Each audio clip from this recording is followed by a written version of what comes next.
Live from the internet and recorded on November 27, 2018, this is the Crystal Chronicles, your official, unofficial Dissidia Final Fantasy Opera Omnia podcast. This is episode number 32. My name is Pierre, and I'm joined, as usual, by my good friends Mark and Mino. Good evening, gentlemen. Good evening, Pierre. Good evening, Twitchers. Good evening, Sidians. So, a little bit different tonight. We're recording on a Tuesday. Someone brought up the good point that we had a knack in the recent weeks to, especially with the time change, going an hour behind daylight saving and all that jazz, that we were having our shows at the very same time events were dropping in the game.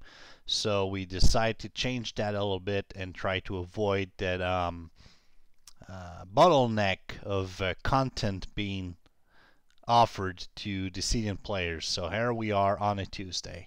With that said, I have a very crappy voice due to a little bit of a cold here. I cough a lot and I have this very weird tone of voice. So I'm going to pass the puck around to Mark tonight to lead the show, but fear not, you'll get some broken English from your favorite French guy throughout the episode. So Mark, the lead is yours.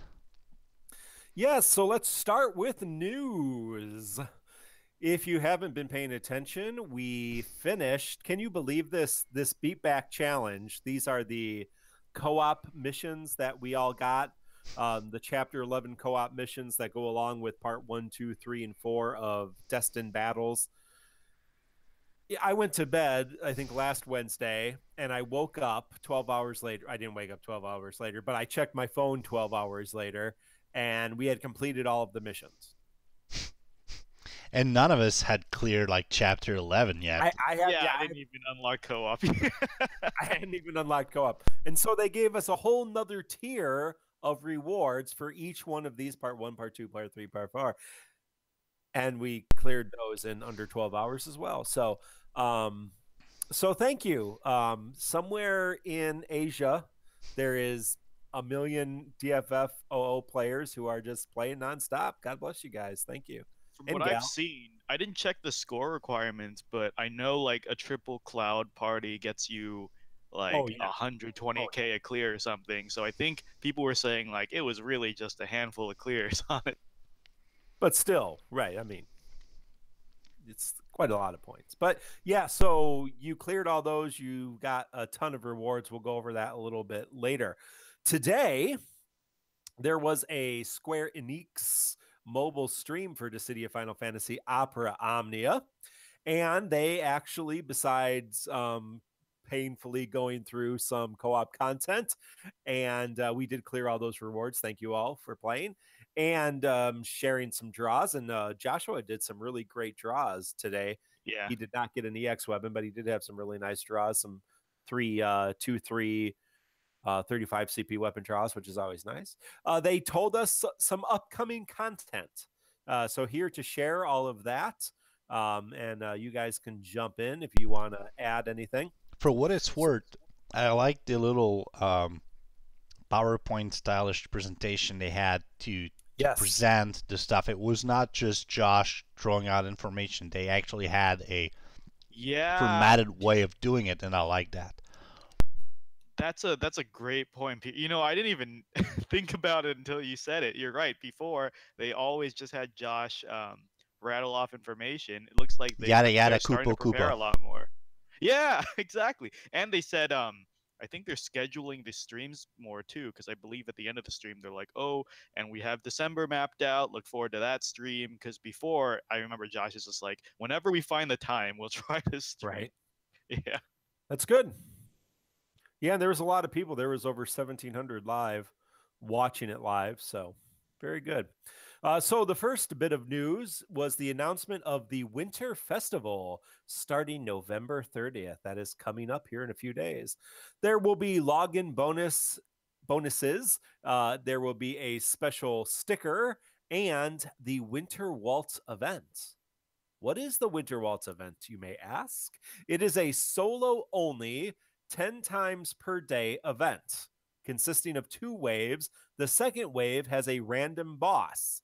And depending on the boss that you get, there's a chance for festive support items to drop.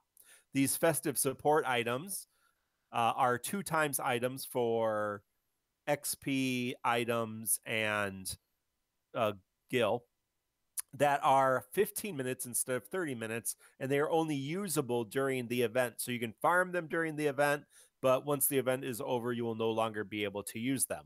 This will also include a token exchange, which Joshua said we will not have to do all 10 rounds for every day to get all of the rewards in the token shop, but he did not specify how many we would need. Well, he did say you could like miss some, but I didn't get the feeling like you could get away with 2 days and get everything.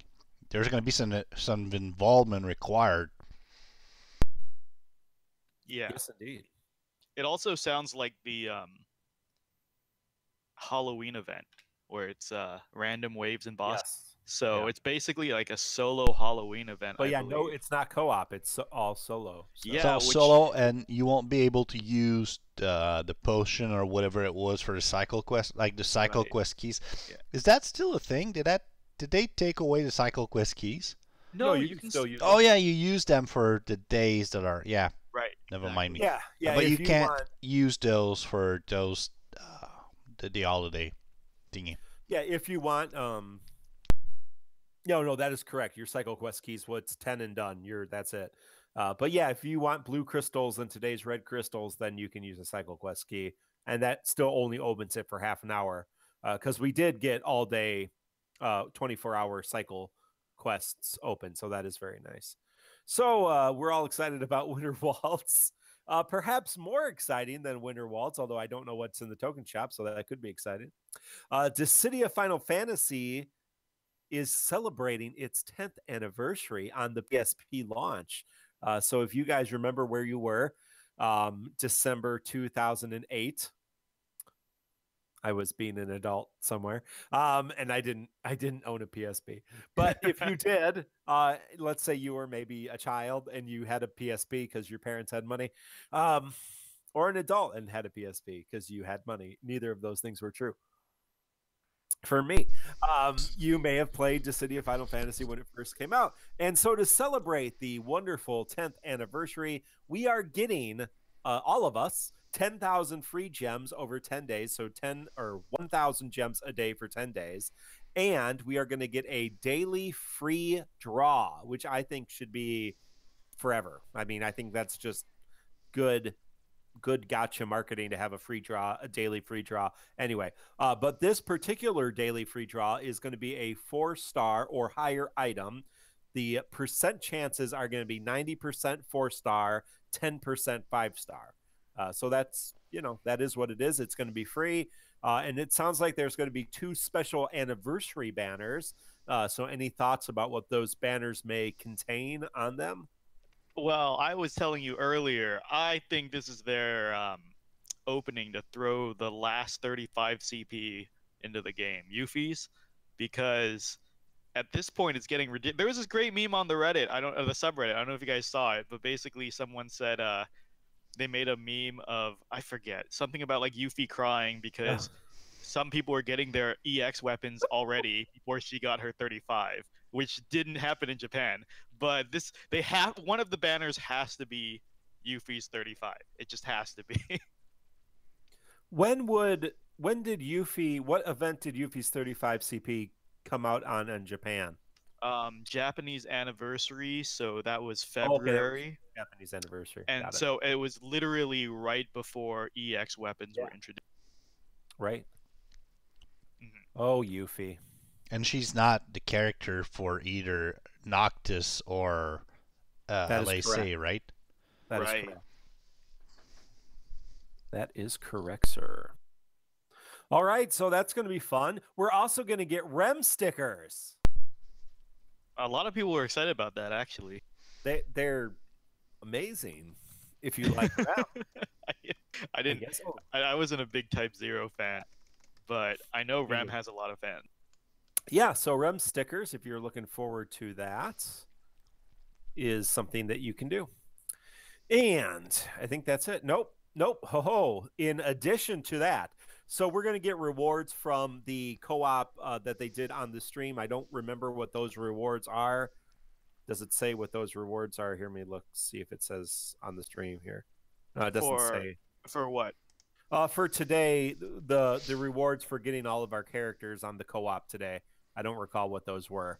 Oh, did they announce Yeah, that? I don't think they announced it. But anyway, it's not in-game. Sometimes they tell you in-game what it was before the event streams. Either way, so we're going to get rewards, whatever those rewards are. Usually they're relics of all knowledge or their tickets or something like that. And we'll say thank you. In addition to that, probably But at the wait, there's more. We're going to get 5,000 gems and 20 tickets as a thank you for being great Decidians. So here in the next week, we're looking, or week and a half, 2 weeks, I should say, we're going to be looking at 15,000 free gems in addition to all the gems from various events and token shops and everything else. So yay for all those people who spend all their gems on Cloud EX. And there's a guy, I'm sorry, there's a guy on our Twitch channel right now called I Don't Need This. Dude, Mr. I Don't Need This, are you the same I Don't Need This that actually got to play in co-op today with Josh and someone else? Are you the same person? Because I saw your handle fly by, and that'd be pretty hilarious. So, sorry, got you guys. I just want to ask that out. Please do. So, I was paying attention. Oh, yeah, that was him. Stream Well, celebrity with us today. Congrats. He gave a really good tip on the co-op, but I want to wait till we actually discuss the co-op to talk about it. So how do you guys feel about all the gems we'll be getting for Christmas? 10,000 is a lot. That is 2 free pulls. That is $40, $40 US worth of gems we are getting for. Well, plus the 5,000. Yeah, plus the free 5,000 that they said at the end of the stream. Oh, I did. Ooh, okay. Yeah, so we're getting 5,000 in addition to that, and so we're getting tickets. like $100 US worth of gems for free. That's nice. Cool. Yeah, it is. All right. Well, there is maintenance announced for tomorrow, so hopefully that will bring us the Noctis event, which is interesting because if you had been looking at the game files, right? Alice Say, Snow Lost Chapter, Trials of Bahamut, and Cryo Lost Chapter were already in the game files, but the Noctis event was not. Yes. So this, which is why it wasn't on Decidia DB. Yes, I was talking to Rem today about that. The person who runs the DB, and he was a little annoyed. He was like, he felt like they hid it from the data miners on purpose, which they probably did, of course. I think they just forgot. No, he felt like they're definitely trying to hide some things from even the data miners now. So I don't believe that. I played around in in FFRK enough to know that they forget to pinch stuff in. No way, no, because he said he saw the maintenance scheduled for tomorrow, right? And then there was a 2-week gap of events. Oh, so. Yeah, like they had to have planned that. All right. Well, it's just funny. I mean, if you're gonna hide something, why just Noctis? Just hide all of the events and. They also hid the winter event. Well, like the winter event was in there, but there was no release date for the winter event. So and the anniversary. The anniversary was not in the data files either. So pretty. So all that's going to be coming on real quick here. So back at Chapter 11, Chapter 11 launched as we were podcasting last week live, and so we did not have any time to play it. We all have, and we have all completed it, correct? I cleared it. I'm on my way of completing it. Yeah, at least. Yeah. So before we go into some nitty-gritties here on these various missions and dungeons, what's your takeaway? So story arc 1 is finished. Chapter 1 through 11, that's the first story arc of Dissidia Final Fantasy Opera Omnia. What's your takeaway from the story? Do you like it? Don't you care about it? Do you like Mog? Do you hate Mog? I don't know. What's your takeaway from story arc 1? Okay, Um, well, go ahead. the first thing. Oh, sorry. Do you want to go, Pierre? No, please. I was trying to spare your voice for a second. Yeah, I don't like myself enough for that, but please go ahead. Okay. Well, I was gonna say, well, obviously, my fellow co-host here, I just kept ranting about in our chat about how much I loved 11 because it was this one giant Jecht circle where everybody and their mother just kept praising Jecht. Everybody. it was like me as a huge Jecht fanboy couldn't have done it better in my most indulgent fan fiction where all these Final Fantasy characters just was like kissing Jecht's feet and praising him to be some sort of god. You know who's a great dad? Jet. He's a great dad. Yeah, Jecht's so great. He's a first-class fighter, and he's so tough. He's so honorable. Waka Maybe even if you wanted to didn't leave. spend all your day crying, he wouldn't be so bad. Oh, speaking of which, I just discovered this today when I was doing some co-ops with some friends. When Jecht does his Beast Rush attack, he says, "You better not cry," which I thought was a really nice touch. I really liked it. It's messed up, is what that is. But other than that, with Mog, I mean, I saw that coming. I felt that was a little predictable. You know, obviously everyone's gonna doubt Mog, and it turns out, oh, actually he's good. You know, and I thought that was a sneaky hook at the end where they say that was just one big threat to this world. There are several more. So, you know, So many. lots This can go on forever. Yeah, but There's so many threats. I actually felt like all the fan service scenes with Jecht were pretty well done, and even the side characters we're talking about, like Yuri and Lilisette, had nice little mini stories on the side when you unlock them. I feel like the scenes are getting a little better, honestly. They're not all, I'm not sure that I'm going to join you. Are you sure? I don't want to join you. Really? Okay, I'll join you. Yeah, they're a little bit more well thought out than that. Yeah, well, you just replayed the game, so although at this point there are like 73 of them, so I'm not going to join you is a little. It's like I'm not going to join you. Fine, see if we care. Like there's 73 people here. Like we got all the stuff, we got all the gear. I mean, you want to be on your own, just go die. I guess I don't know. Except if you're named Jack. Yeah, I know. Even Lilisette's introduction story was her praising Jecht. I know, it was pretty. Yeah, it's pretty. All right, Pierre, what did you think? I thought they tied the loop on everything pretty nicely. I had a good laugh when someone whose name I forgot said, "Well, can we go home now?" I said, "Nope, I still got plenty of stuff to fix."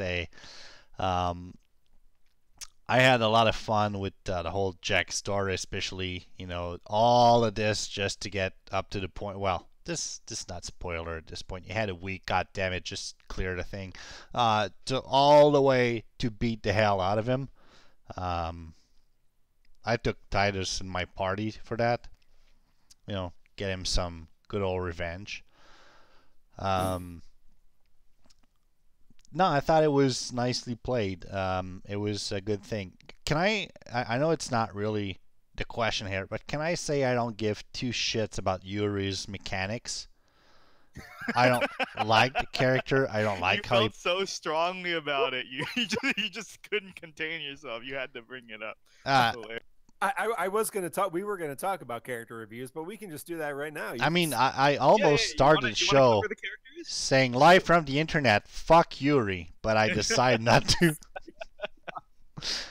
I really do not care about this character. I'm auto leveling him right now just to make sure I can throw him as far as possible on the bench afterward. Yeah. I don't. Oh, go. Sorry. I pulled once on the Lilisette and Jecht banner just because you kept raving about Lily, so I figured I'll save one of those useless Cloud EX pulls and make one. And I'm just so happy I didn't get any Yuri gear. just for I don't like him. I don't like him at all. I mean, he's like an horrible version of the Dark Paladin Sissel mechanic mixed up with. I don't like him. I just plainly don't like him. I don't find him useful. I don't like how he plays, and I don't know. It's Well, Yuri fans, you can send your Yep, hate yep. mail to I TCC can. Podcast. I don't think there's any Yuri fans. I mean, that the game he comes from is so old and Oh outdated. my god. Yeah. I mean, It's- find yeah. me one person who forget the fact that we knew this was coming because of the Japanese version. Find me one person who didn't know he was coming and saw that and said, "Oh, Yuri, that guy! God, was I waiting for this?" Nobody. My list. Nobody. My list. No one. I agree, and I still haven't found anyone that's really excited for him. But I was doing some runs for research with the global tier list guys earlier today. We were just doing the co-ops using the Chapter 11 characters. I will say he's better than I thought he'd be. He's not a great character. He's not a good character. But the fact that his missile ability is a brave to HP, that's decently interesting. It's like if Bart's had a HP attack on his missile. But other than that, that's it. No, yeah, that's it. Yeah. But Other, it's the thing of you gotta waste one turn and one ability to get that stupid um, The the sister stuff.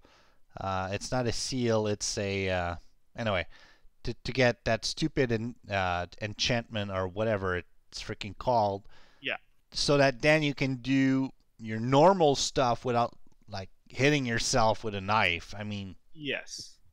Right. Well, what's to the be point? fair, that's better than Aura. Cecil's ability to never heal himself, Right. and better than Bart's ability to need to do is it like two Yeah, it's missiles? two before when he you can have get the shit? all Yeah, the two crap. if he's fully, Yeah.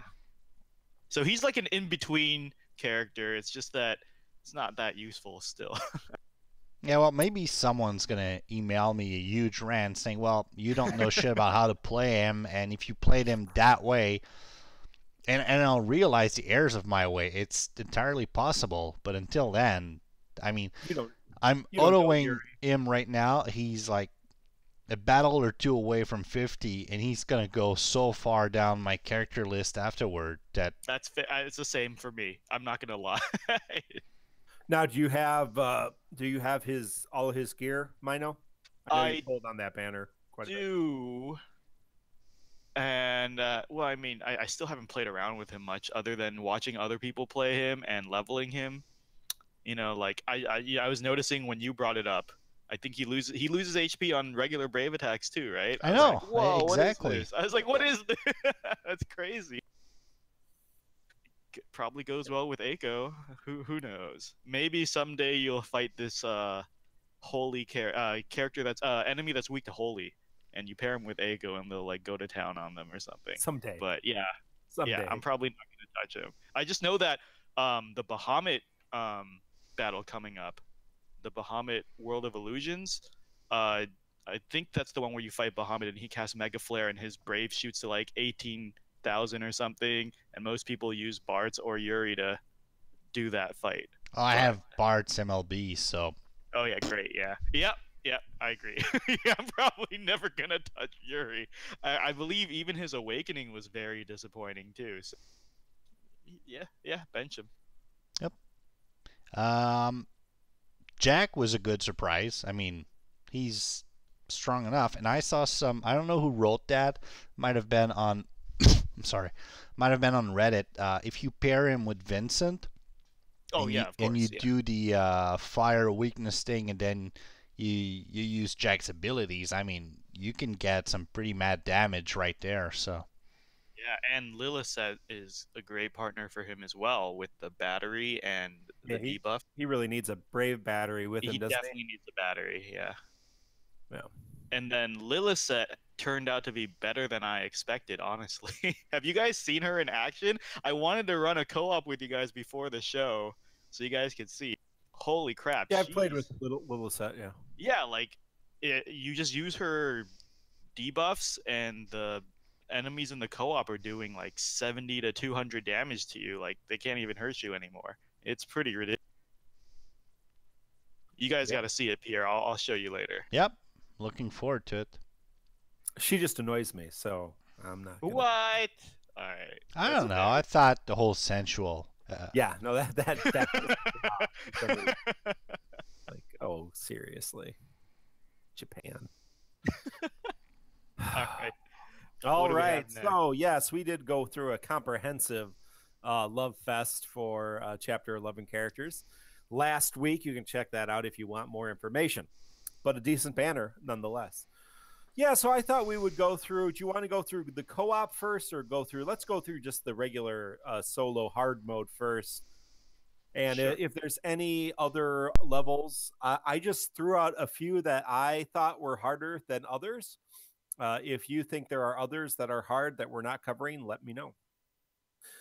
So the first stage I thought was pretty easy. The big, just realizing that there's I even forgot going through hard that there's like the magic barrier, physical barrier. I didn't even realize it. So I'm like, oh, why are all these guys resistant to my magic characters? Because I'm playing with Cloud, Vaughn, and Terra. Yeah, like, of course, that's the same team.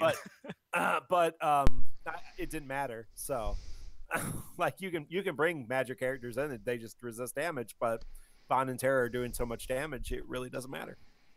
That things are resisting them. So that brings us to the second level, the pit, where you fight all the bosses, which are the co-op event. I thought 2 of them were more difficult than the others. There's 4 total. Let me see which one is first. The first one is Seymour, and I thought Seymour's pretty straightforward. You kill him, he can regenerate the mannequins, so just make sure you take him out first and just watch. I mean, Vincent can debuff, but as long as you're paying attention, it shouldn't be an issue. I did not find that difficult. Wait, so I have a question because I didn't get to try this by myself. If you kill Seymour and then kill the mannequins, he won't summon the second wave? Is that how it works? Yeah, you got to kill him first. If you kill him first, he can't summon because he's dead. Oh, interesting. Okay.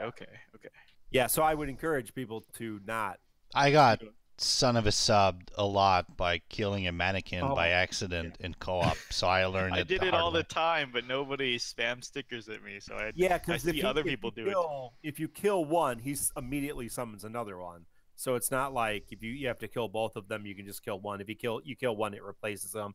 Well, if you kill both of them, like to Meteor Rain or something, it's going to summon both of them right away. Oh, yeah. So. And arguably, the second set is more powerful than the first set. So I forget what they are: Titus and Yuna. And Yuna. Okay, so I mean, arguably a little bit more powerful, but. And then I know Aiko is part of set 2, but I don't remember who the last person is. Vincent, Aiko and Vincent. There you go. Vincent and Aiko are the first 2 that you fight. Oh, so. Never mind. Yep. The second battle is Golbez and Garland, and again, I thought this was pretty straightforward. Yeah, I mean, I think Golbez is probably who you want to hit first because he has a little bit more powerful attacks. Yeah, he has that ability called Dark Wave that just gives him 8,000 Brave. Yeah, that gets creepy pretty fast. Yeah. But I think if you target him first and take him down, it's not that very difficult of a fight. The third battle is the hardest, and that's Vayne and Emperor. And I think it's the hardest because of the HP requirement. Emperor, if you're not familiar with his attack, the Emperor has a whole bunch of these traps, and the traps are like timed, triggered events, some of which are brave attacks, some of which are brave and HP attacks. And so they can be a real pain in the butt if you're not paying attention to them. Now, if you break him, if you have a debuffer, that can help. If you break him right before the trap goes off, that can help. I actually brought Warrior of Light in, and pretty much I actually brought a friend Warrior of Light. I don't have one. I brought a 60/60 Warrior of Light who just basically Shining Shield the Emperor and basically brought all the ruins into himself and absorbed all the brave damage and everything else. So it really wasn't, because he wasn't able to gain any brave, and so he wasn't able to do any HP damage. So I was able to beat it with taking 0 damage with a Warrior of Light friend, because I was able to kill the Emperor pretty easily because of that. So yeah, let me add. So he has 2 traps. One is 1 turn, and that's the brave one. I forget what that's called. The HP one is called Mine, and that's 3 turns. And I remember I failed the HP requirements a few times because I saw it on me, and I had a Warrior of Light shield on me too. So I was like, that's not going to go through. And then of course it didn't. But then Emperor's existing brave turned into an HP attack. I was like, what? Are you serious? But it's annoying. Yeah. Yeah, that's a good. So for people who have yet to do that, pay attention that Mine, the 3-turn debuff, is a brave to HP, and unless the Emperor is broken, it's still gonna do that HP through shields. Yeah. And then also, Yuna is great for this fight because she can cleanse the traps. I had no idea about that until the stream today. Yeah, they did that on stream. That's super useful. And then I don't need this in Twitch chat is saying Yuffie can also throw the traps back. So nice. Really, right? All these these that's great. These non-standard strategies we didn't think of, which awesome. By the way, I still want to cover 2 fights in the chapter, but let's go through these since these are in the chapter and they're co-op as well. So any strategies we talk about here work for the co-op as well. Correct, right. Of course, Vayne is Vaughn's villain. Yes, Vayne, Salador. He is the one where when he's on the ground, he's resistant to melee attacks. When he flies in the air, he's resistant to magic, so you just got to be aware of that. Or you just have characters who are so powerful they don't care. It's the other way. You just do so much damage. It doesn't I was we were talking about this in the GL tier list too, about how why is Terra rated higher than Vaughn right now? Well, they're like, well, in instances like this, Vaughn can do the magic side fine, but once the magic resistance comes up, he can't really hurt Vayne much. Whereas Terra can do Meteor for magic, and when he goes physical, she just throws meltdowns, and she doesn't slow down at all. Yeah, no, I agree. Yeah. In my opinion, right now, as of this moment, I still think Terra's a better character than Vaughn because she's a little more Yeah, no, I agree 100%. And I have both of them max limit broke with weapons, and I agree. The final group of that is Sephiroth and Kefka. Just remember, Sephiroth does this black materia, which is a brave steel plus HP attack. So just make sure that before because you're not going to be able to take 2 or 3 of those. So to again get the HP requirement, it is 13,000, so it's not that bad. But make sure you take out Sephiroth first. And if you see him targeting all, he does steal brave, absorbs brave, I guess. So make sure you unload your brave before he does that. And that should limit the damage, correct? Yes. How that works? Yeah. Wait. Black materia after increasing brave based on int brave absorbs 20% of all enemies brave. So yes. And then to add, I don't need this again. You can use Yuffie and Yuna to throw Kefka debuffs back at him because the Forsaken lowers your max HP, and that is a really annoying debuff. Yes, that is that was an issue. Like why is my cloud doesn't yeah I know, right? Like what's going on? Forsaken, yeah, that's what that does. Yeah, right. That can be a pain in the butt, so watch out for that. So those are the 4 there, and then you got the final set. Yes. The final, what is there, 6-5? Yeah, but I think only 2 of them were really annoying. The Bahamut fight and the final fight, unless there was there were others that you wanted to talk. So the first fight is Ultima, and I'm not sure that fight's annoying. Just remember that during the Ultima fight, you cannot summon. And remember that Holy Judd dispels all your buffs. So if you go in just having reapplied all these buffs, the first attack she does is going to be Holy Judd, and it's going to dispel all your buffs. So I didn't know that. Good to know. That's not necessarily doesn't really make it that much harder, but it's something to be aware of to make it a little easier. Yeah, the second fight is Dark Bahamut, and that is a pain in the butt because Dark Bahamut has this wonderful thing that allows him to just do massive damage to you, which is Mega Flare, and he always starts with a Mega Flare. Now, his other thing that you need to be aware of is if you summon, or if you summon the previous round, which I did one time, that was a mistake, he will cast Cure on himself and then immediately Mega Flare.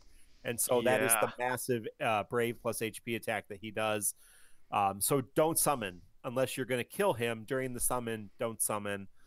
Don't summon the round before and then carry over because you'll get screwed because you'll get hit with 2 Mega Flares in a row. Yeah, he also resists all elements too. So if you summon, try to stay away from those. Well, actually, no, your attacks are just going to get resisted pretty much. Oh, and he, I believe he counters all Magic Brave attacks. He does counter all Magic Brave attacks, yes, with a regular flare.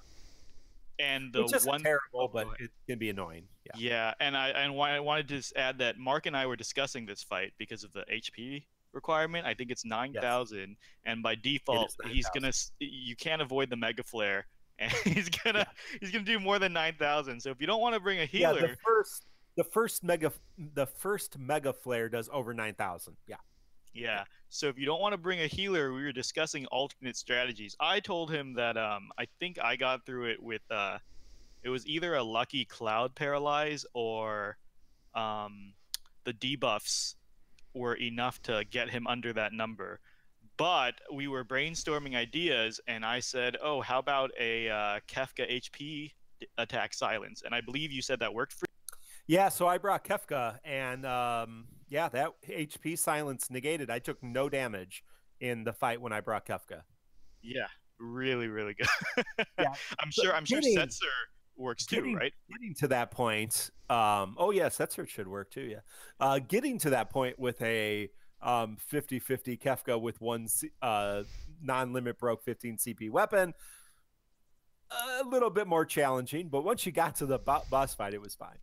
I took no Mega Flares because you can time the Mega Flares really easily. And so, if you did Freeze Joker or HP Silence, maybe even Kistis's weapon to just try to give you some extra turns. But HP Silence worked really well here if you know that's what he's going to do, and that's what he always does when he does a target all. So if you're struggling with the HP requirement there, bring Kefka and the free weapon you got from playing the game. Unless you sold it because you hate yourself, I guess. I don't know why you sell it. I need to sell this particularly useful weapon for something. I don't know. All right, that brings us to, there is a couple more here. The next one was Ultima weapon. I did not think that was hard at all. The one after Ultima weapon was prototype, and I thought that was a complete joke. Maybe I'm wrong, but that was my opinion. And the final one, which is not a complete joke, is the Blackened Will. And the Blackened Will, the 3 round. You start with a group of mankins, then you go to the funny looking Blackened Will thing with the 2 pods, and then it goes to the final thing, and all of your abilities are reset. Your friend summon is reset. Your summon gauge is reset, and your buffs, debuffs are reset when you enter the final wave. So it's like starting over as a final battle. So pretty much give it your all for the first 2 waves, and then go from the second wave. The problem with this is, again, a very steep HP requirement of 5,000 or less damage, and the final boss has not only a group Brave plus HP attack, which he immediately starts with, but he also has a pretty horrible single target HP attack that can kind of come out of nowhere too. So this one much more challenging to finish with the HP requirement. I have seen several people do so with Lena, if they have Lena.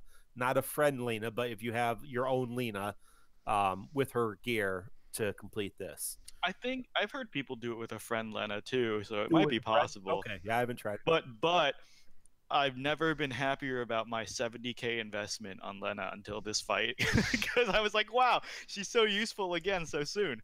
The heals and the debuff prevention prevented this fight from being a huge headache. Yeah, it also, the final boss also shoves on 5 debuffs on each of your party members and buffs himself. And so it also resurrects 3 times, I believe. So it's a pain of a fight. It's not undoable, but it is tough to get that. And I tried with Aiko, and she's just not doing it. She's not really interesting. She's not generating the healing. Do you think Kefka has enough HP silences to carry you through that? The problem is he starts with an attack immediately. Okay. And so I don't know how you can. So the damage already done. Yeah, so I don't know. You can't prevent it because he immediately starts with this attack, so you have to heal it.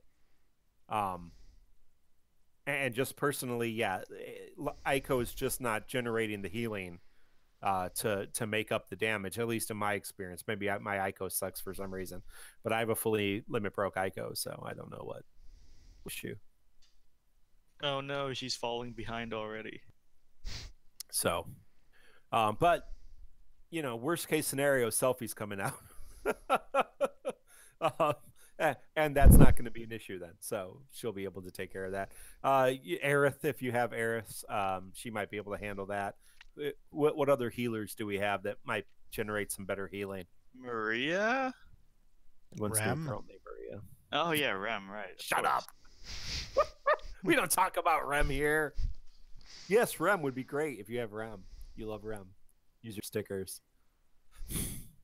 Yeah, we'd be. I'm interested in any other, anybody else's ideas or strategies to get that HP requirement, because I'm sure there are some other ideas out there that we haven't thought of. But let us know, because we'd be interested. Let us know. Let us know. Let it snow. Yeah. Yeah, I saw people bringing Sylph too. So if you have a level 20 Sylph. Does that generate enough? It generates a little bit, maybe paired with Aiko. Yeah, and it gives you debuff resistance, which is nice. Oh yeah. All right. Some things to think about. So yeah, that's those are just the chapters. Going on to co-op. Was there anything specific about the co-op? At this point, you're probably only going to find people to play the part 4. I think we covered most of the strategies during the single player stuff. Yeah. But for me, I personally farmed part 2. I think that was the fastest clear for me. Yeah, it's fast, and part 1 gives you less tokens. Unless I'm crazy. What do you guys think about the release of 4 co-op battles all at once? Well, by the time I got to them, I was struggling to find people to co-op with. For real. Yeah, and then you've got just for fun and boosted characters, which splits the players even more. Oh yeah, I know. Yeah, that's a good point, Pierre. Like I saw a Reddit post about that too. Sorry.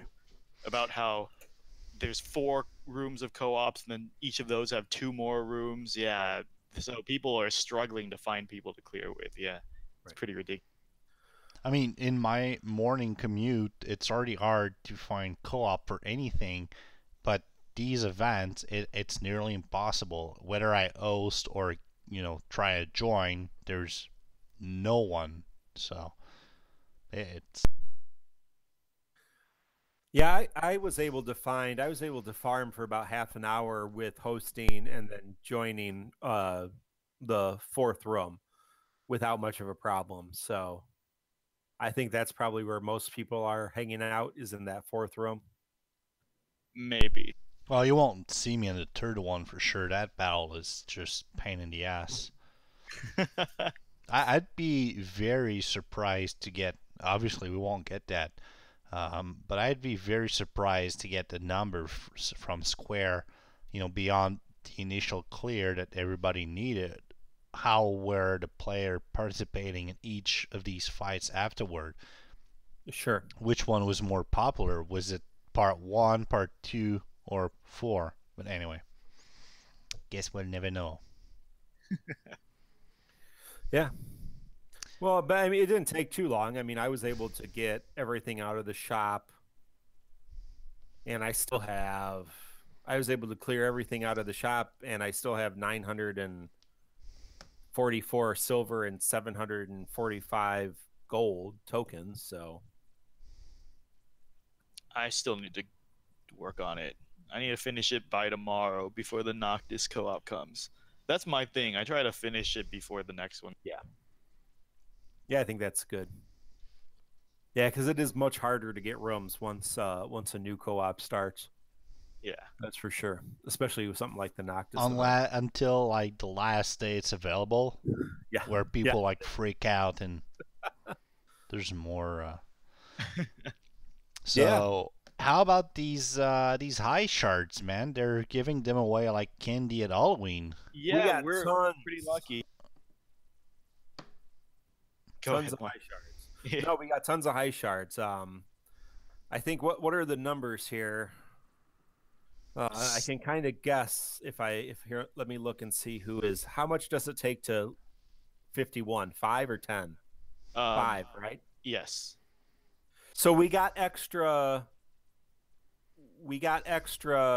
yellow and white crystals in the Thancred event, which is nice. We didn't just get the white, we got the yellow as well. So we have 445 yellow and white crystals total. 445, I believe, is the total. Excuse me. Let me just double check that. All I know is it's still not enough to awaken two characters. 450.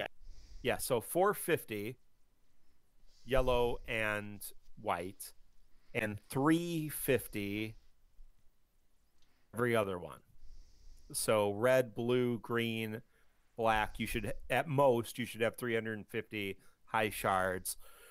And yes, you need 270 to awaken fully to level 60. 275, yeah. Yeah, what's 350 minus 70? Okay, so, you got it. Yeah, so because I have 70 red, blue, and green crystals, I have fully awakened a blue, a red, and a green character. So you can guess which ones. Terra, Cloud, and Vaughn. If you guessed Shantato, Firion, and Rem, you'd be wrong. I mean, it's still more, and I'm sure we'll get more over time. But I'm just kind of sad that by the time Wave 3 comes, we'll have to choose between 2 characters, I believe, for fully awakening. Wait, is it 2? Or will we even have enough for 2? Maybe not. Maybe just... I don't know. The point is, we still haven't gotten a full extra awakening from Japan yet, which is sad because I really want to awaken Warrior of Light. I've seen him at 60-60 now, and it's really good, but I'm saving for Sarah. Saving for Sarah. I love my 60-60 Warrior of Light. Do you really have a 60-60 Warrior of Light? Yes, sir, I do. I'm jealous then. He must be a blast to play. Yeah, because right now his damage is pretty impressive. I think his shield throw is like hitting 5 to 6k, which is just as much easily. Just as much as all the other characters. Because I think Cloud's cross slash with buffs is hitting like 5k. So like Warrior of Light is hitting pretty damn well and making the fights a joke now. See, my 60-60 characters are Warrior of Light, Cloud, and Terra, and they're all ML. Well, they're not MLB because Cloud is a poopy head, but seriously, Warrior of Light is an absolute joy to work with. The Throw Buckler extension that changes to HP attack is not a game changer, but it really makes a huge difference when it comes to certain fights, so it's really enjoyable.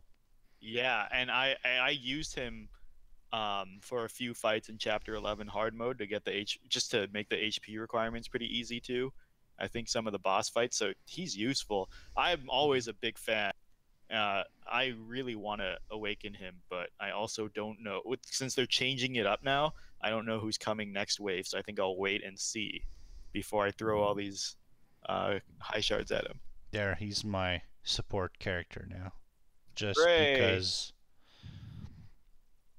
But So yeah, no, seriously, I have no remorse of going is wait, I'm clicking all around.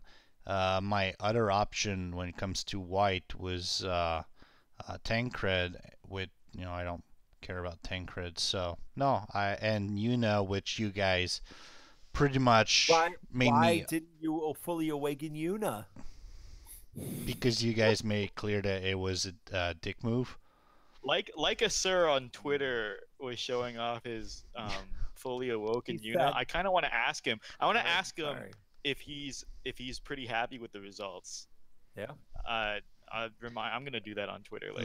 Like a sir sounds like the kind of person who's going to that's a wrong translation. Assume himself to he's going to own it. Yeah, there we go. He's going to own it. If he did it, he's going to own it till the end. So.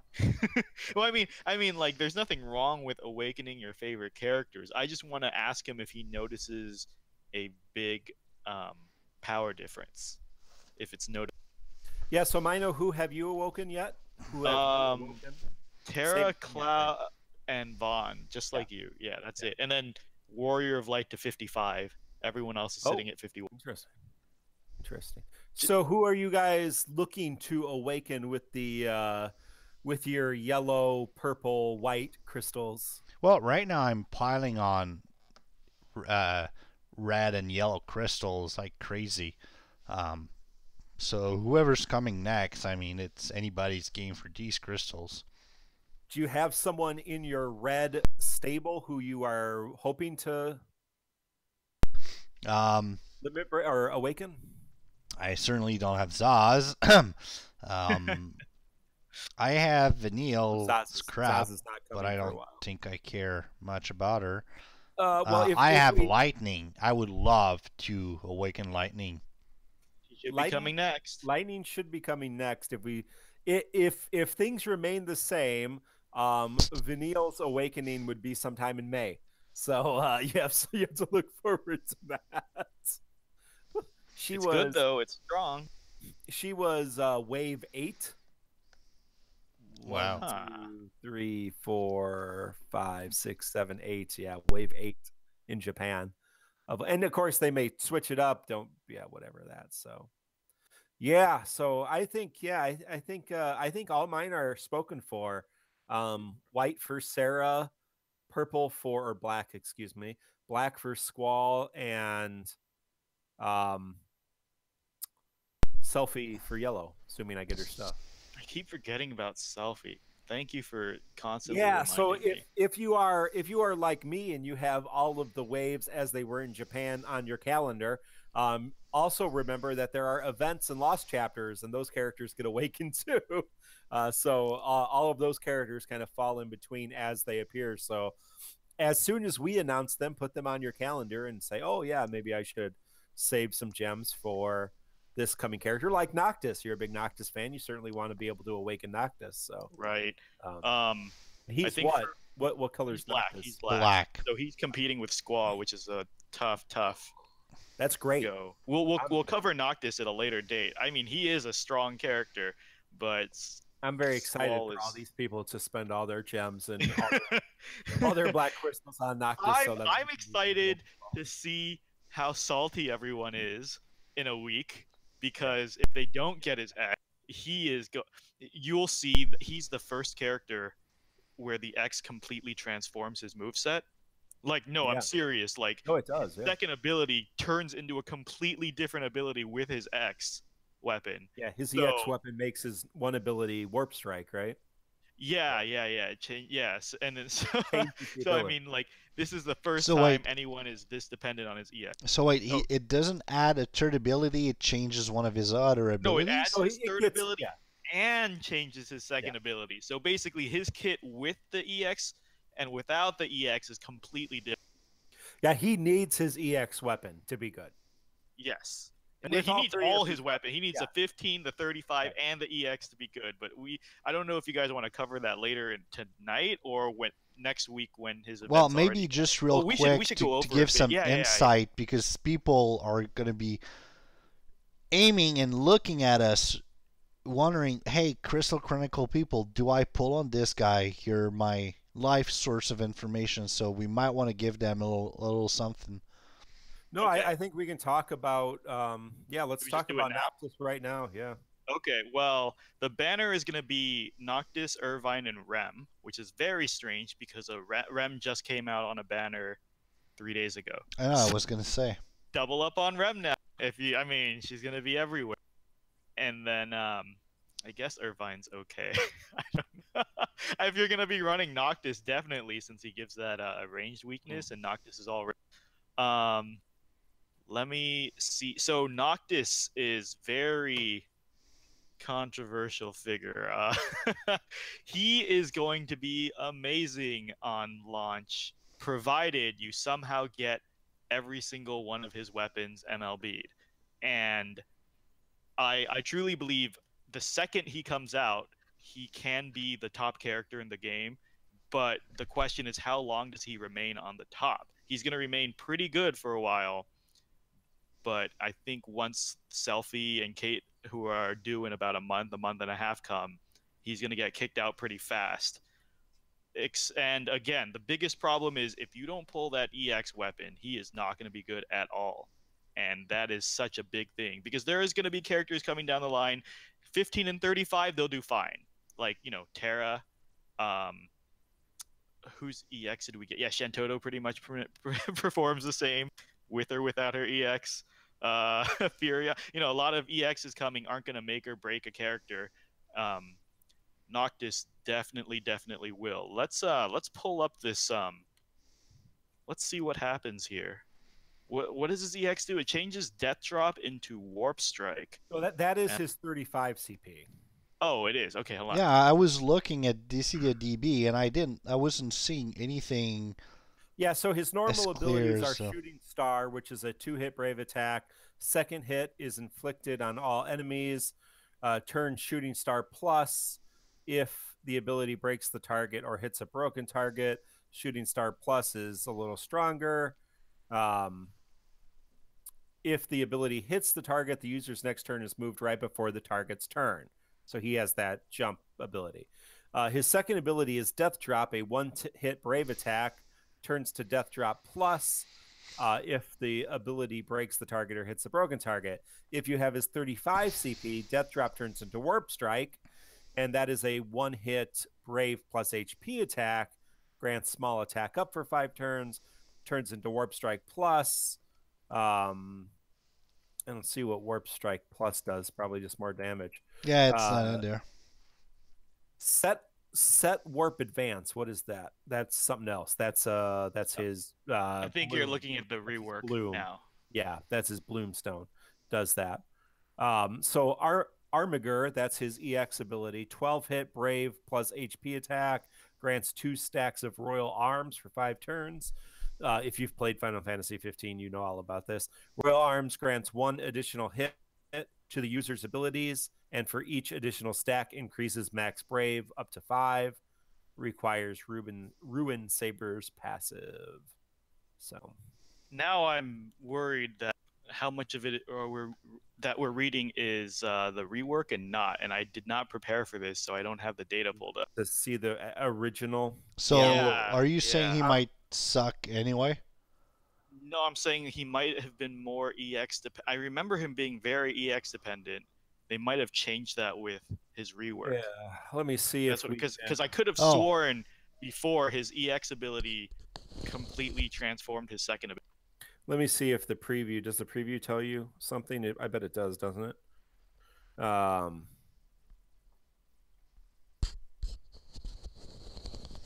Damn it! We were ill prepared. So shooting Star is the same, and then Death Drop is the same, and then Armiger raises max Brave.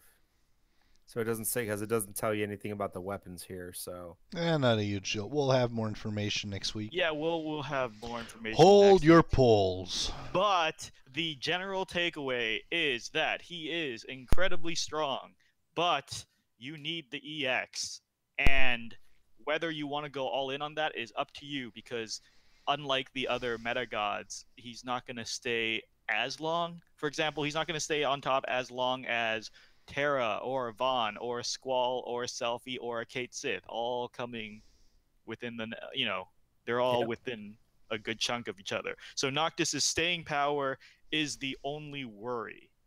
And the fact that you need the EX, and that I don't believe in chasing EXs because it's tough. 0.5% on regular pulls, 5% on the multi pulls. Yeah, oof. If you get super lucky and get his EX, go ahead and invest. But again, that's 3 MLB weapons. Oof, I don't know. I personally am not going to go for this. Yeah, that's the other thing you're talking about. It's not like, hey, I already got Squall. I'm going to awaken him. He's going to be great. I'm going to pull for his EX. If I get it, he's going to be better.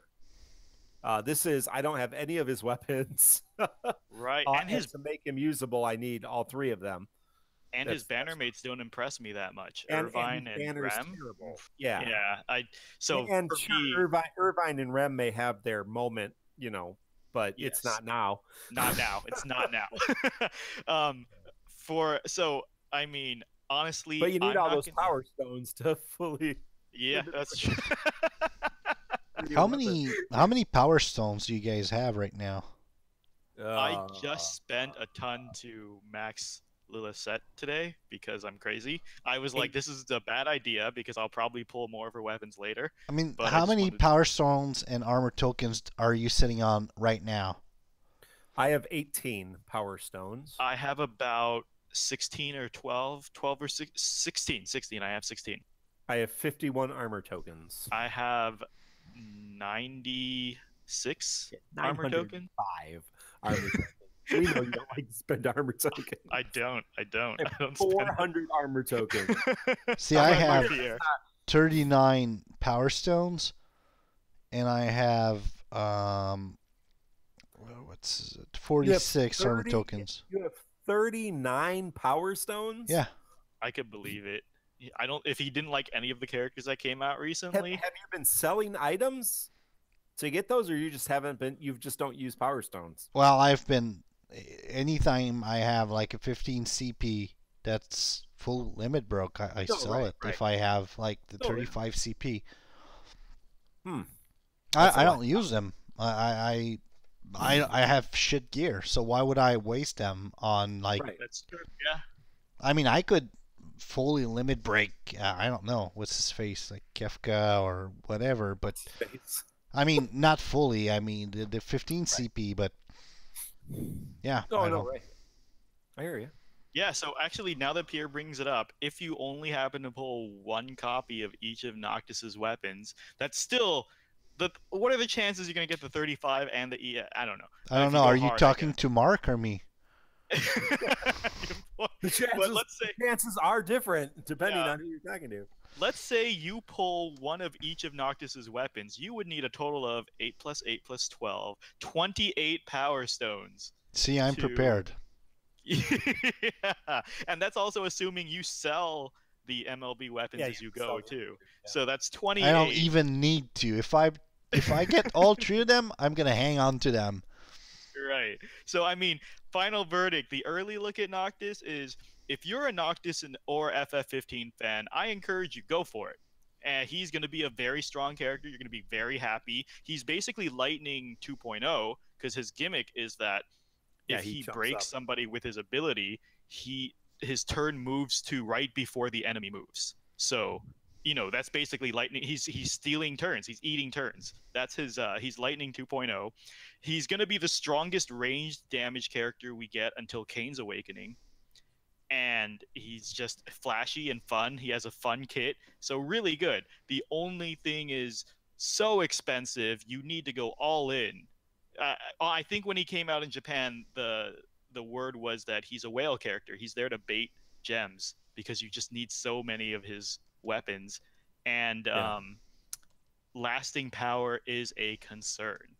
But so basically, you like him, get him. You don't like him, you're safe to pass. That's it. And his event, I want to prepare you guys for tomorrow, is that his boss has a gimmick where... I saw about that, and I'm so happy you're bringing it up. Go ahead. The gimmick is that you cannot see when the boss is going to act. His turns are hidden. So that's is it why- hidden like as in you only see your own characters Yes. and every once in a while they go, oh, hey, boop, and Yes. And the boss is annoying because it has attacks that delay, like push your turns back and high turn rate and stuff. So they did this so obviously to encourage you to pull for Noctis, right? Because if Noctis breaks the enemy and his turn shows up right before the enemy's turn, then that's a way to keep track of the boss's turn. You see Noctis Oh. shoot up, and then you're like, okay, so after Noctis's turn, he's gonna go. That's one way to do it. And then that's why Rem is a feature character as well, so you can manipulate turn order. And the third strategy that a lot of people like to use is if you bring a launcher, you can tell when the boss is going to go, right?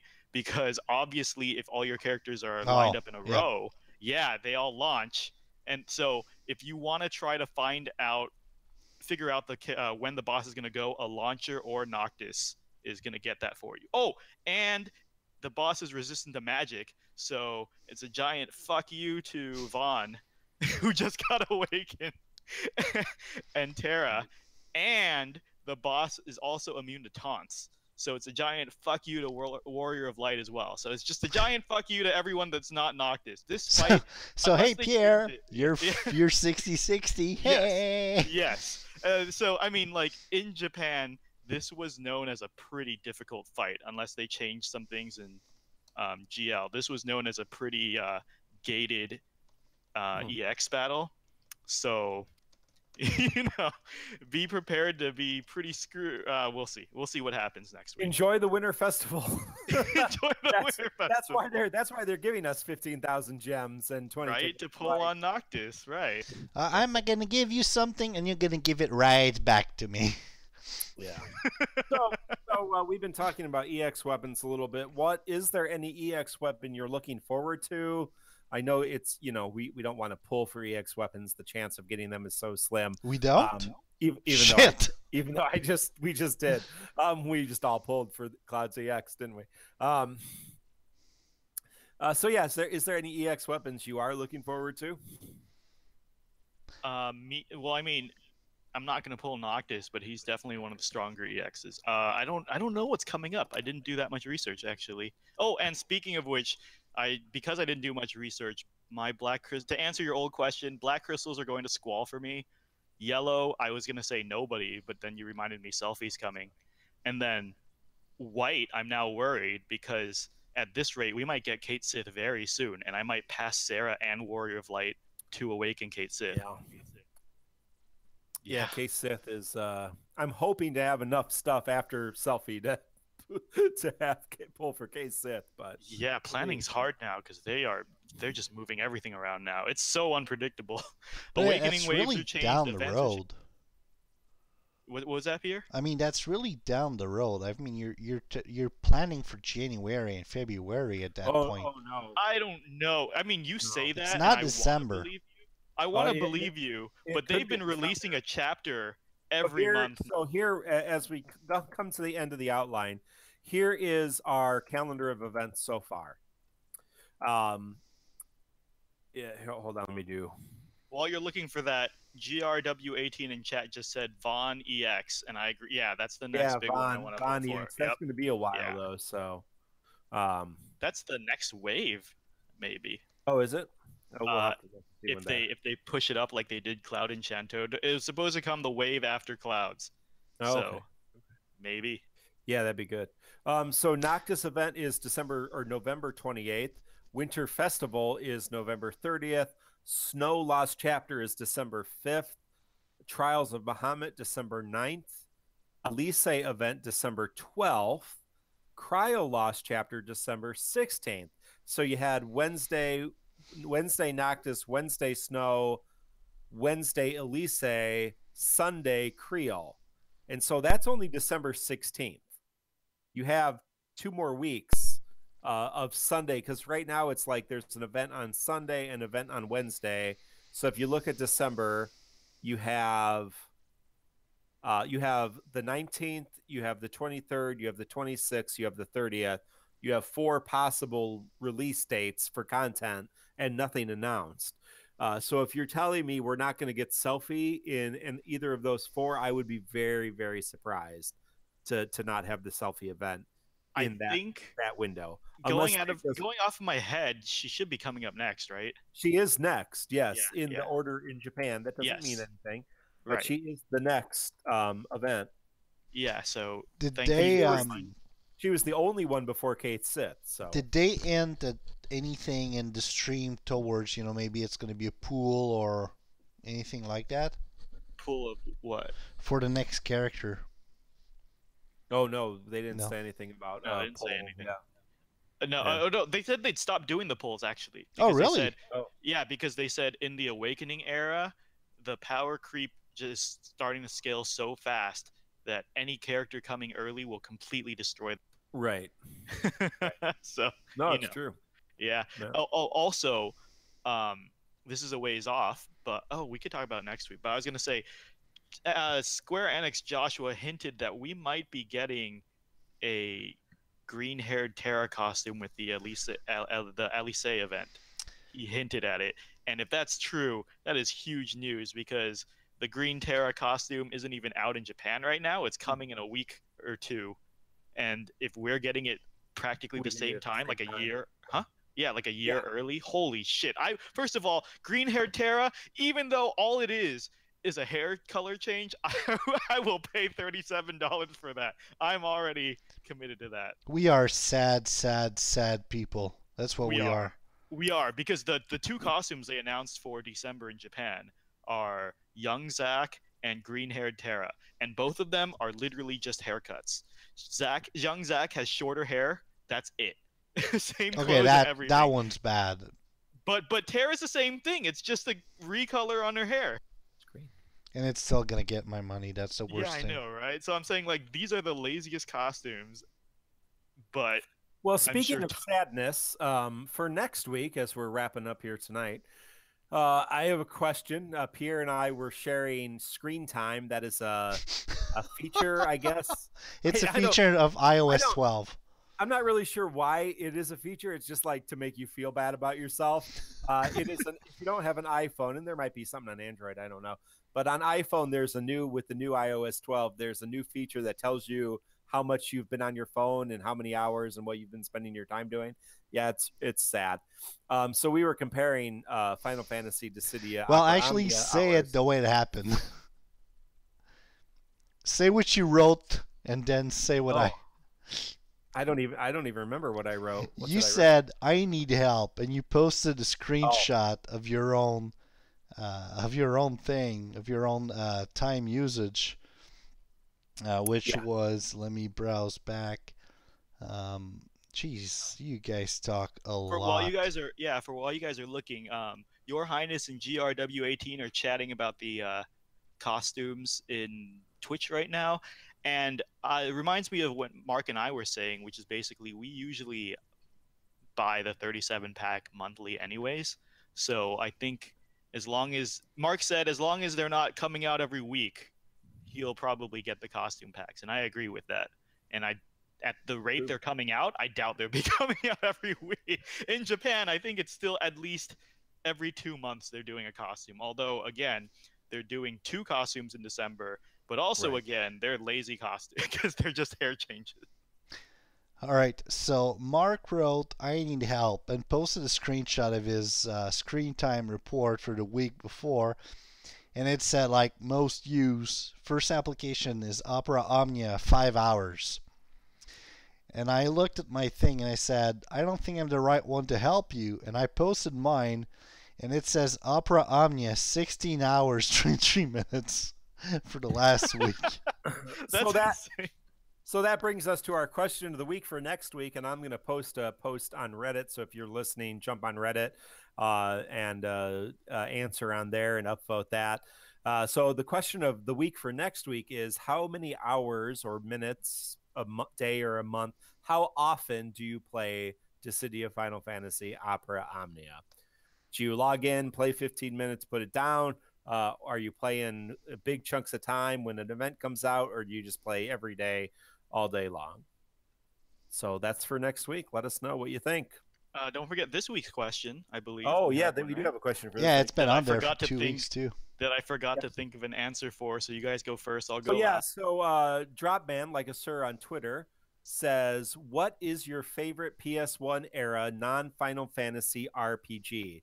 So he said on PS1. Well, I didn't have a PS1, but there are so many games from PS1 that I eventually went back to play. I think Chrono Trigger and Chrono Cross were on PS1. Parasite Eve was on PS1. Xenogear, the first Personas. There's so many things. But during that time when PS1 was out, I was doing a lot more PC gaming. And so the RPGs that I played, of course, were Diablo, Diablo 2, and then the D&D games, Baldur's Gate, Torment, Baldur's Gate 2, that kind of RPG was kind of what I was spending my time in during that PS1 era that I didn't have a PS1. But I've gone back and played a lot of those games. So yeah, what kind of that era of games besides Final Fantasy did you guys like? Well, I'd like to say Chrono Trigger, but I had played it on the SNES. Sorry, before. Actually, not a lot considering. All I played was pretty much Final Fantasy. I like to take this time before going back. Once upon a time, Sega Genesis, Shining Forces 2, and Phantasy Star 4. These were, I believe, the best non-Final Fantasy RPGs I played a long, long time ago. Yeah. I still haven't thought of that was so long ago. PS1 was so long ago. The only thing I can remember are the Final Fantasies. I mean, yeah, that would be Final another- Fantasy 7, 8, 9, 9, and Tactics. and Tactics. Yes. And then obviously those are the ones I remember the most. Because I mean, like, I liked the first few Personas, but I didn't super get into it until Yeah, I think Persona just 3. Persona 1, 2. Just 1 and 2, yeah. Yeah. And then I mean, Saga Frontier. That's another Saga Square Frontier. game, you know. So, I mean, I remember There are that's a one lot. of the. If you don't look, I did look. There are a ton of very popular franchises that started on PS1 in that era. And I can't even remember. I can't remember. It's too long ago. I mean, no Star Ocean fans. Nah, I wasn't a Star Ocean fan. I wasn't a Tales fan either. Yep. Castlevania Symphony of the Night was on PS1 though. Does that count? Does that count? It's kind of an RPG, yeah, right? No. Sure. Oh, yeah. Symphony of the Night, yeah. But I'll say Saga Frontier for now. Hell, if you asked me PS2 era, I would still struggle with that. The only thing I could think of is Persona Final 4. No, I mean we're talking about non-Final Fantasies, right? Yeah. But like Hearts. Persona 4 is one of my all-time favorites for sure. So that's the only one I could really name off the top of my head. PS2 had a ton though. I remember playing it. Oh yeah. But that's it for me. Yeah. Dark Cloud, Your Highness says Dark Cloud. That was a pretty decent game. And GRW18 said Kingdom Hearts. Yeah, Kingdom Hearts counts. And I'll throw Kingdom Hearts. Kingdom Hearts 2 I actually enjoyed quite a. Kingdom Hearts 1 and 2. Oh wait, shit. Those are PS2. Our bad. That doesn't count. Because that would be my answer for PS2 would be Kingdom Hearts 1 and 2. I love Kingdom Hearts. And I have Kingdom Hearts pre-ordered. I've had Kingdom Hearts 3 pre-ordered for like 6 months. I've been trying to not buy it, but I'm definitely gonna buy it. They're smart. They're releasing it when no other games are. So you got my money, Square. I really wanted to fight. And embarrassing as it is to admit, I'm a huge Frozen fan. So seeing a Frozen world in there is sold it for me. Are there people that aren't big Frozen fans? It's like the number one selling animated movie of all time. I'm pretty sure it's okay to say that you like Frozen. Well, a lot of people hate on Frozen now, and I think that's because it's the hipster thing to do. You know, you hate on the most popular thing. I've met a lot of people who said, no, Tangled's better. Oh, they're wrong. There's place in my heart for both of them. Yeah. I think there is place, but they're wrong too. I mean, I want to change my answer. Your Highness said Monster Rancher. I remember I loved Monster Rancher 2. I'm changing my answer to Monster Rancher 2 for PlayStation. Monster Rancher. What and GRW18 said Digimon World. I remember that too. Digimon, okay, what are you, 16? Legend of Dragoon, Suicode. Well, I was 16 back when the PlayStation 1 came out. Yeah. Sweden. But yeah, these guys are reminding me of all the great. There's PlayStation tons. RPGs If you there go were. look, yeah, there's I was wrong, and I'm There's a glad lot. GRW18 agrees that Frozen, because Frozen is, it's known as the, a huge princess movie, definitely targeted towards little girls. So I think there's a stigma about a grown man really liking Frozen. So that's why I said embarrassingly as it is to admit. Well, I don't know if there's a stigma I've been to Disney World as an adult without children several times, so you're not going to get any judgment over here.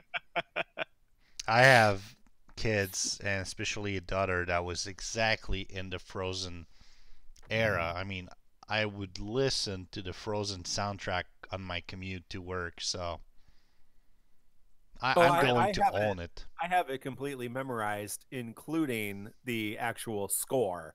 I could hum you the entire score, not just the music. Yeah, I've heard it that many times because I also have 3. I'm glad you all like it too. That was the instant buy for Kingdom Hearts for me because one, I'm tired of the Kingdom Hearts story, just fucking tired of it, and then because they're doing ridiculous stuff like I don't want to get into it, and then 2 is they're doing all the new era Disney movies. None of them interest me. None of the Pixar stuff. None of the Pirates stuff, not Big Hero 6, not Tangle. Yeah, it's whatever. I don't care. Maybe that's why they're redoing the old movies as well, like the new Lion King thing they did. Yeah. Have you seen the trailer for that? Oh no, they're here in the next 6 months. You're gonna have live action Dumbo, live action Lion King, live action Aladdin, all like. I'm just wondering how they're going to do the love scene between. Watch out.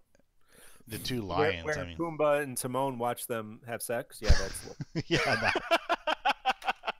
and sing about it the entire time. Yeah, like that's guys. Come on, it's the wild though. It's the wild. What are you gonna do? With the wild? To answer Dropman on Twitch, he said Big Hero 6 was pretty all right.